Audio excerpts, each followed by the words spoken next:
laban, Hen's TV, saludo kami sa'yo. Tuloy-tuloy sa laban, di matitinag, kinag ng totoo, sa dilim lumiliyab. Naglalantad ng baho, walang inuurungan, Hen's TV, ikaw ang tunay na sandigan. Di kami bulag, di kami piti, salamat sa'yo, Hen's TV.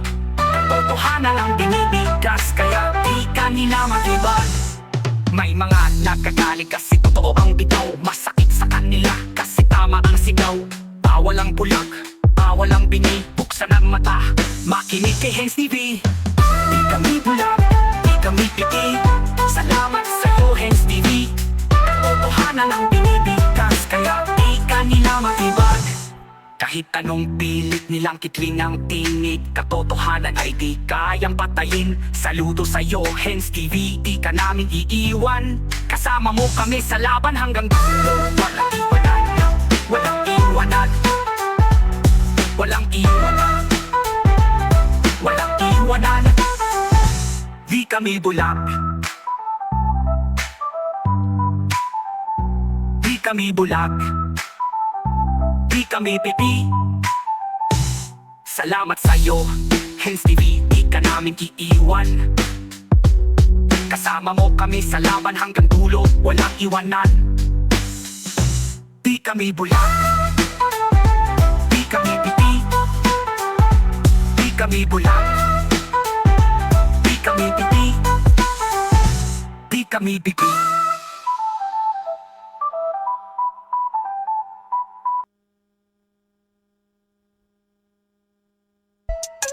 Yeah. Dami na namang kwentong walang basyan, puro haka-haka, walang patunay na laman. Ginagamit ang pangalan para lang magkapera. Akala mo'y totoo, pero clickbait lang talaga. Yeah, talaga. Yeah, yeah. Anong meron? Bakit iglesia ni Cristo ang target nyo? May mali ba sa turo o gusto nyo lang ng views? Kung talagang may ebidensya, ilabas, wag chismis. Hindi to larong balita na ginagawang business. Pero alam naman namin ng galawan, fake news, propaganda para lang mapanood yan. Sa dulo ng araw, sino lang ang talo? Yung nagdalat na kasinungalingan hanggang sa bumagsak kayo. Hindi nyo kayang masakin kahit anong gawin, mananatiling matibay, di kayang buwagin.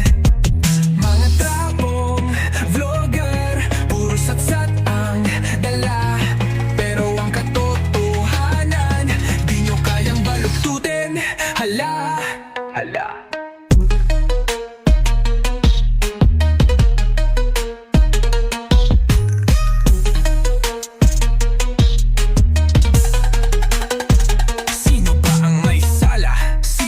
Ilabas ang prueba, di kilalang killer, pero iglesia ni Cristo na ang may kasalanan. Bigla, walang connection, walang rason, walang ebidensya, pero sa bibig nyo parang sigurado na. Aba teka, lahat ng galaw sinusubaybayan, pero kahit anong gawin di nyo matitinag to kailanman. Hindi kami nagtatago dahil wala kaming kasalanan. Hindi nyo kayang yurakan ang aming paninindigan. Hindi nyo kayang wasakin kahit anong gawin, mananatiling matibay, di kayang buwagin.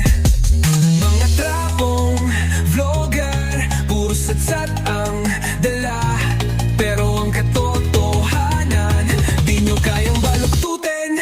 Hala, hala. Yeah, sa huli, ang totoo pa rin ang manananig, at ang mga kasinungalingan yan, lilipas din yan. Huwag kang mainip.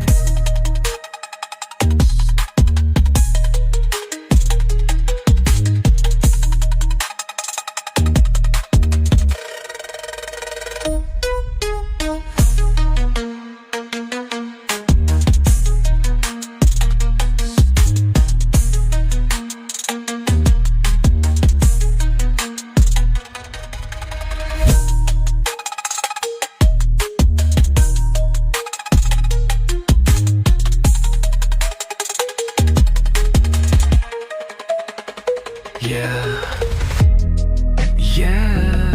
Sa huli, ang totoo pa rin ang mananaig, at ang mga kasinungalingan lilipas mainip.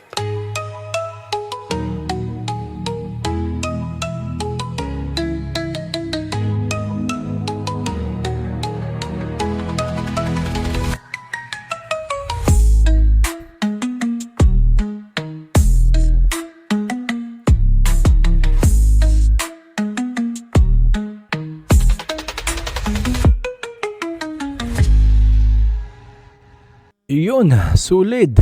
Isang mapagpalang araw po sa atin lahat, mga kapatid sa buong mundo. Ay, napanood nyo ba? Napanood nyo ba? Napakinggan nyo ba? Sulit ba? Ang awiting yan ay ginawa ni Vize Production. Yan, mega love shoutout po sa iyo kapatid. Sulit na sulit talaga. Eh bakit ko naman plini yan?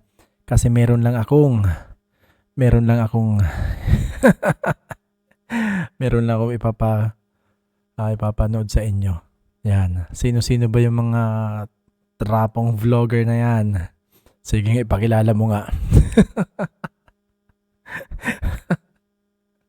Bakit naman kasi kayo ngak-ngak na ngak-ngak niyan? Ano sabi sa lyrics? Kung may ebidensya, bakit hindi kailangan ilabas? Bakit kailangan hindi ilabas? Eh meron naman palang ebidensya yan. Mga sira pala kayo eh. Di ba? Ano na ipipan nyo? Hanggang ganun na lang tayo? Hanggang ganun na lang? Social media lang tayo mag-away-away? Wala mangyayari. Humarap ka na sa Tricom at nang malaman yung tapang mo. Oh, eto. Para kanino ba yung awitin na yun? Mga trapong vlogger. Sige, pakilala mga kapatid. Kung sino-sino yung mga trapong vlogger na yan. Yan, magandang araw po sa inyong lahat mga kababayan at mga kapatid po namin sa Iglesia ni Cristo. Ako'y galing pa po sa pamamahayag ngayon sa Iglesia ni Cristo at kakauwi ko lang. At syempre mag-update ulit tayo sa itong matinding usapin na ito tungkol sa paninira po sa Iglesia ni Cristo. Kaya ngayon, isishare ko po sa inyo ang top 5 na mga vlogger na patuloy na naninira sa kasalukuyan sa Iglesia ni Cristo at maging sa ating pinakamamahal na kapatid.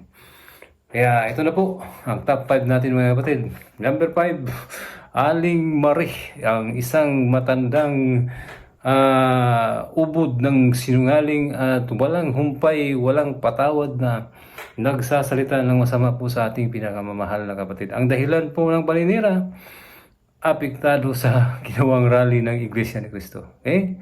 Number 4 mga kapatid, Attorney Ricky Tomotongo, matandang abogadong sinungaling at bastos na matagal na pong naninira sa Iglesia ni Cristo. Dahilan po ng paninira, ganun pa rin mga kapatid, apektado sa ginawang rally ng Iglesia ni Cristo. Number 3 po mga kapatid, Alicia Comens, ang babaeng bastos at mukhang bakla na walang pinaghuhugutan ang kanyang galit mga Iglesia ni Cristo. At ang dahilan po ng paninira, ganoon pa rin po, apektado sa ginawang rally ng Iglesia ni Cristo. At number 2 po mga kapatid, si Mike Cervera, isang hambog na vlogger, laging nakabip kapag nagbablog po mga kapatid. At ang dahilan po ng paninira ay ganoon din po, sobrang apektado sa ginawang rally ng Iglesia ni Cristo. Pare-pareho po sila ng rason mga kapatid. At itong panghuli, itong sikat na si Mr. Epipanio Labrador ang naging number 1 po natin mga kapatid, na hindi mapapantayan ang ginawa niya, ang binitawan niyang salita sa Iglesia ni Cristo at maging sa ating pamamahalang pangkalahatan. Kaya ikaw po ang number 1 na wanted sa buong Iglesia ngayon, Mr. Epipanio Labrador. At dahilan po ng paninira, ganoon din po, apektado sa ginawang rally ng Iglesia ni Cristo. Kaya mga mahal kong kapatid, tandaan niyo po ang mga mukhang yan kasi walang gagawing matino yan. Magkakalat po yan ng kasinungalingan dahil po sa galit nila, inggit sa ginawang rally ng Iglesia ni Cristo. Oh, solid ba? Solid? Sino-sino yung mga walang ginawa kundi manira? Eh bakit ayaw niyo naman humarap? Lalong-lalo ka na. Lalong-lalo ka na Epipanio Labrador. 'Di ba? Pinatawag ka na 'di ba sa Tricom? Bakit nagdadrama ka ngayon? Ano na naman ang inaano mo? Hanap ka ng kakampi? Doon kay Sir mo? Oh. Sa Senate, sa ano? Kay Sir Martin Romualdez.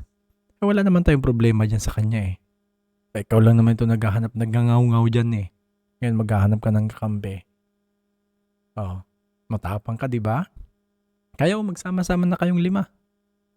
Oh. Sabay-sabay na kayo patawag dun sa Tricom. Meron kayong pinaglalaban, di ba? O di ilabas nyo dun sa Tricom. At ilabas nyo yung lahat ng mga paninira ninyo. O, isa pa nga. Busy production. Para ito sa kanila. O, matapang ka, lalong-lalo ka na Epipanyo Labradog. Bakit ka nagtatago sa bundok? Bakit ka hanggang ngayon nakamask? Ako, walang mask ko. Ay, bakit naman ako magtatago sa maskara na yan? Para saan? O, isa pa. Para sa inyo to, mga trapong vlogger. Yeah. Dami na namang kwentong walang basehan. Puro haka-haka, walang patunay na laman. Ginagamit ang pangalan para lang magkapera. Akala mo'y totoo, pero clickbait lang talaga. Yeah, na talaga. Yeah.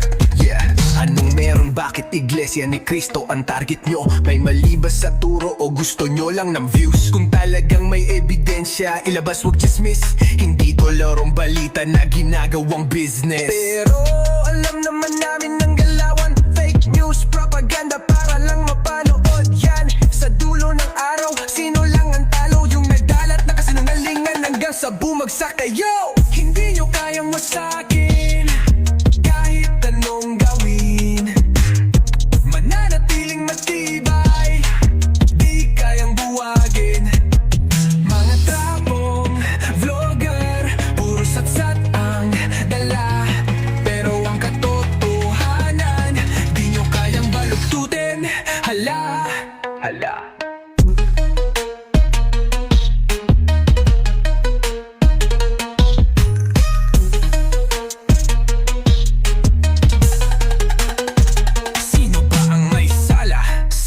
Ilabas ang prueba, di kilalang killer, pero Iglesia ni Cristo na ang may kasalanan. Bigla, walang connection, walang rason, walang ebidensya, pero sa bibig nyo parang sigurado na. Aba teka, lahat ng galaw sinusubaybayan, pero kahit anong gawin di nyo matitinag to kailanman. Hindi kami nagtatago dahil wala kaming kasalanan. Hindi nyo kayang yurakan ang aming paninindigan. Hindi nyo kayang wasakin kahit anong gawin. Mananatiling matibay, di kayang buwagin. Mga trapong vlogger, puro satsat ang dala. Pero ang katotohanan, di nyo kayang baluktutin. Hala. Yeah, sa huli, ang totoo pa rin ang manananig. At ang mga kasinungalingan yan, lilipas din yan. Huwag kang mainip.